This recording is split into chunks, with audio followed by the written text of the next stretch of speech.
on today's video, we are going to cover Upwork tips, how to get hired right away. These are the ones that are most effective. Without further ado, let's get started!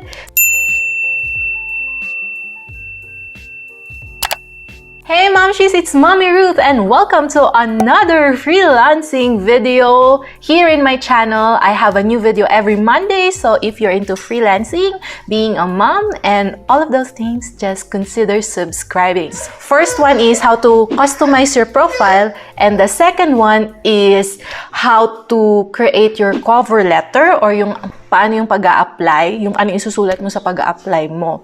And bonus tip is how to filter yung mga job search para mas mabilis kang lumabas sa pag-a-apply, or yung mga hack na ginamit ko para mas madali ako mapansin ng mga clients. So, let's start with the profile. Okay, so for the profile, the first thing that you need to make sure of is you are a verified user. Kasi just like us, when we are applying, di ba, we look at our clients kung verified clients ba sila. That means nagbabayad ba sila sa mga ano nila or bogus clients sila. So yung mga clients ganun din, they wanna see that badge na you are a verified freelancer, hindi ka bogus freelancer. So that's one of the things. It's like a stamp at the side of your profile here na makikita mo itong blue check na ito. That means you have been verified, yung identity mo and all of that. So how to get that blue check mark beside your name? Okay, so I'm gonna show you here. So eto, if you go to Upwork, meron ka ng approved account, go here sa picture mo, sa baba niyan may settings, click on settings, and after you click on settings, you go here, identity verification, and what it will do, ito sa akin kasi since I've already identified myself or verified myself, naka-check na yan. Pero ito, what you will do once hindi pa to naka-check, the first thing is they will ask for a valid ID. After you send your valid ID, they're gonna ask for your selfie, and they're going to verify based on your picture and your selfie na that was you. So, napakadali lang ng process na to. It will take less than an hour to do it. So, do it na mga moms para number one, maging okay ang iyong profile. Ayan, this is the profile. Ito yung profile ko. Ayan. So basically, pag may Upwork ka na po mga Momshies, ito po yung kailangan mong ayusin, yung profile mo. Kasi parang yan yung iyong resume, aside from the cover letter or additional resume na ipapasa mo for each client. Pero ito, yung parang Facebook profile mo, or parang yung page mo. So here, yan, you can see everything there. I'm not going to go into details of this profile. What I'm just going to share with you is how to make it effective para ma-hire ka kaagad. So, isa-summarize ko po ang aking mga tips on this video. So, if you want me to do a detailed tutorial on the different parts of profiles, let me know on the comments. I could also make that for you, mga Momshies. So, ito yung mga nakagawa ng difference kung paano mas napapansin yung profile ko sa iba. Of course, number one, meron ka dapat profile picture. And then after that, isagutan mo talaga lahat ng questions from where you are, your name, ayan. And then, ito makikita mo, this is the profile settings. Itong may mga lapis-lapis na to, that's where you could edit this part. So, madali lang talaga siya mga moms. And then, ang pinaka nakagawa ng difference is, pag meron kang video sa Meet tapos your name dito, gawa ka ng video, or if you have an existing video about yourself, put it here. Especially if you are video editor, medyo important siya kasi visual yung mga clients mo. Okay? So that's the first tip. Again, verify user and then add a video of you. Answer all these pictures, these questions, and also add a picture of yourself. And then, eto, dito, nakikita niyo to, view profile. Meron akong iba't ibang profile of the different services that I offer to my clients. So, ito yung general profile ko, yung all work, ayan. Yung title niyan, ayan. So, as you can see, ito, Organic YouTube Growth Genius, Expert Level. Oh, di ba? Bongga. Ito, the way I title this is, I also base it on the job posting na nakikita ko sa job feed. So, kung ano yung hinahanap nila doon na apply sa akin, or I feel like magandang words for my niche, or kung ano yung ino-offer ko, I use the exact words that they're using so that when they search for talent or a freelancer, since they're already using these words, lalabas po yung profile ko kasi yung words na ginagamit nila nasa title ko po. So that's an SEO hack.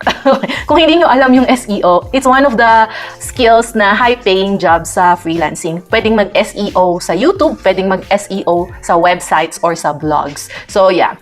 So anyways, eto na po yun. As you can see, I have 3 different three different profiles. This one is for video editing and this one is for content strategy.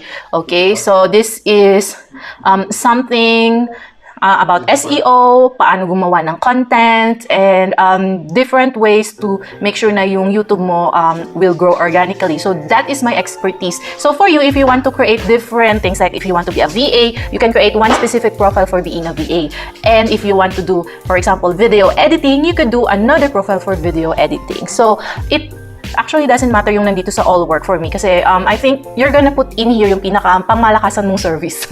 You think na so just do it there. Para sa akin, mas magandang hiwa-hiwalay sila para mas, for example, nag-a-apply ka to a specific job, medyo optimized siya sa job na ina-applyan mo, na sabihin relevant to kasi lahat ng relevant experience and skills mo for example sa editing, nandun lahat. For the other things, they don't need to know about that. They don't, like for me, dito sa video editing profile ko, they don't need to know na I was a flight attendant. They don't need to know na I was a registered nurse, di ba? So, all they need to know is I have a fast turnaround and I'm a detailed obsessed video editor for Final Cut Pro. So, yun ang aking title sa aking profile. And how much I charge for it. So, yan. And then, my samples. Very important na may mga sample ka dyan. Sample. Okay, anyway. Sample in anything that you have. Okay, so for example, sa akin, I do video editing now. So, ayan, meron akong iba't ibang samples ng mga ginagawa ko. And to have a one more step up to this, pa-level up pa ng version nito, if you could create your own website with your show reel, di ba? Show reel is ang mga legit and mga professional video editors, they usually have a show reel. So, you could put that on your website, you could put testimonials ng clients and all of that. And I'm working towards making my own website in the future. But as for now, this is what I have. And one more thing that you can do is if you can't upload it here sa portfolio, ito, just click on the plus kung gusto mong mag-upload ng video or pictures or documents. Napakadali lang po dito sa Upwork. And for example, kung gusto mong gumawa ng isang Google Drive, pwede din. Mas maganda, ang suggestion ko is meron kang sample picture sa portfolio mo, at the same time gumawa ka ng Google Drive folder na nandun lahat ng iyong mga sample work. For example, graphics editor, sample graphics na ginawa mo, or sample na mga graphics na ginawa mo for social media, or mga sample articles na sinulat mo for clients and for yourself. Put it in a folder sa Google Drive that you could easily share when you do your application. And also, put it here. So, doble-doble. Meron sa profile, meron sa Google Drive. Bakit? I-share ko sa inyo later as we go along the cover letter hacks. Okay? So, ayan. So, that is for the profile. So, as you can see here, ayan, tatlong klaseng profile, depende sa ibigay mong serbisyo, ayan. And then, let's see. Itong mga ito, yung work history, ito yung mga jobs within the Upwork na po ito nakikita. At saka makikita din po yung mga in-progress jobs nyo po. Ayan, nakikita po yan siya dyan. And then yung mga skills, naku, importante po ito, kailangan nyo po itong i-click kung ano yung mga isasabi. Are you gonna be a VA? Are you gonna be a writer? Are you gonna be a graphics editor? Sa akin, since I do Final Cut Pro editing, yan, video editing, YouTube development, SEO, YouTube, script writing, and all of that, curriculum development. So, ayan po, dapat nakaklik po ito kasi isa rin po ito sa mga ways para mahanap po yung profile nyo ng client para lumabas kayo sa search. SEO, di ba? So, yun. Project catalog, I just don't mind with this one, and yan. Okay, so ayan po, employment history, ito na po yung outside Upwork, dyan ko na po siya nilalagay, and other experiences. So I found it myself na ang pinaka-importante lagi nilang tinitingnan dito is yung English language. Are you native speaker or bilingual? Or alam mo yun, yung isa sa mga communication requirements nila. At saka pag nakalagay yung location mo, ayun, kasi may mga jobs na specific for this location lang, or gusto nila mag-hire sila from Philippines lang. So these are very important ones to take note as well, aside from everything that I have already said. Okay, so moving on. That's for the profile, and it's very important once again to get your identity verified. So ngayon, pag-usapan naman natin ang mga cover letter tips. Unang-una, ano nga ba ang cover letter? So, ito po ay isang note or letter na nire-request ng mga clients when they are hiring. So, for example, may isang job ad dito sa Upwork. I'm gonna show you my screen, okay? Okay, so for example, ito, find work. I-click natin yung find work dito sa Upwork. And then, makikita mo, meron ditong mga, ayan, mga open jobs. Okay?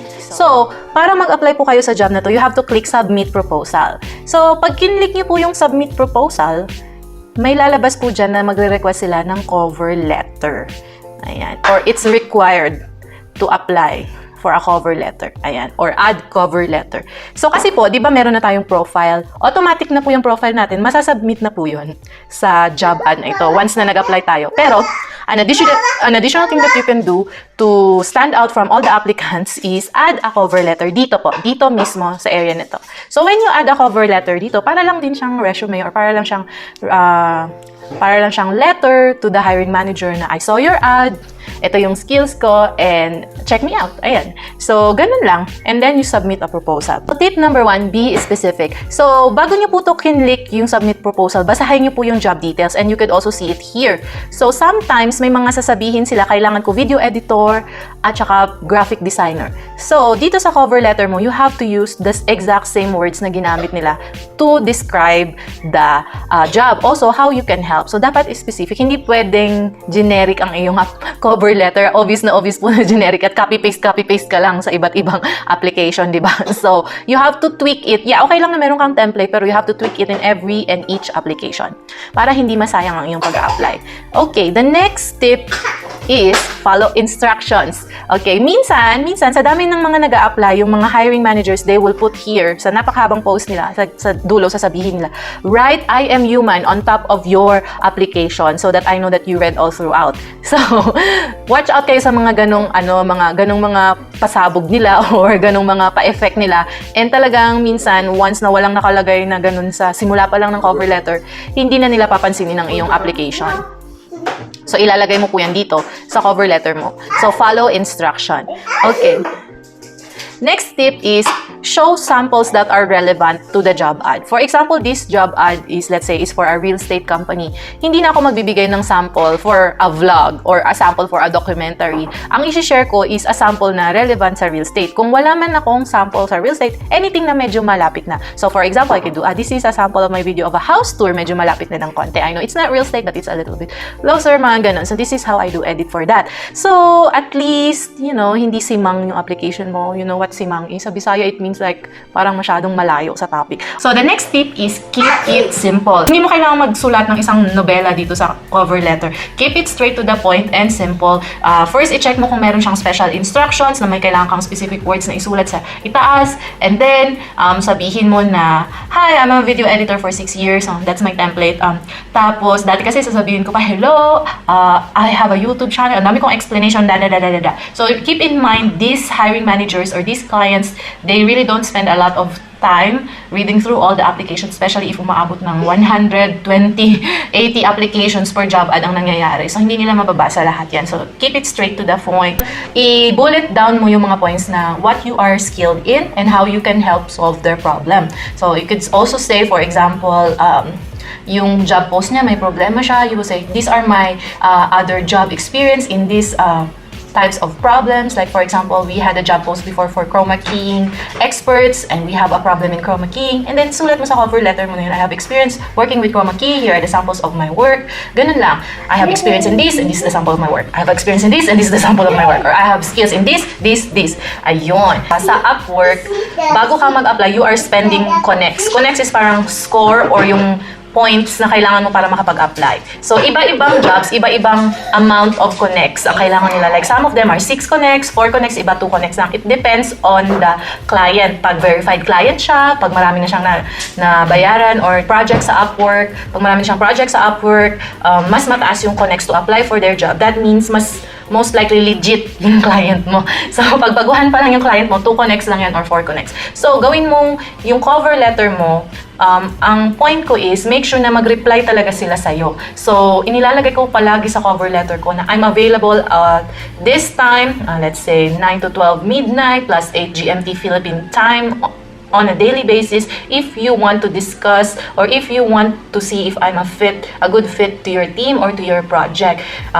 Or you could chat me if you prefer a different time. That's one trick that I do to make sure na they reply to me. Kasi every time that they reply to me, I will then get more connects in my account. Ibig sabihin, meron akong more scores wherein I could apply to more jobs. So, ibig sabihin, sa Upwork kasi limited lang ang pwede mong ma-applyan kasi meron kang points na na mauubos. Pag naubos na yung points na yun, meaning hindi ka na makakapag-apply. So sayang yung pag-apply mo kung bara-bara ka lang mag-apply. So every application mo, make sure na maganda yung cover letter mo, okay yung profile mo, para hindi masayang yung points mo. Kasi once naubos na yung points mo, wala, hindi ka na makapag-apply. So, the only way na you will get another points is by next month, and also if may nag-reply sa iyo.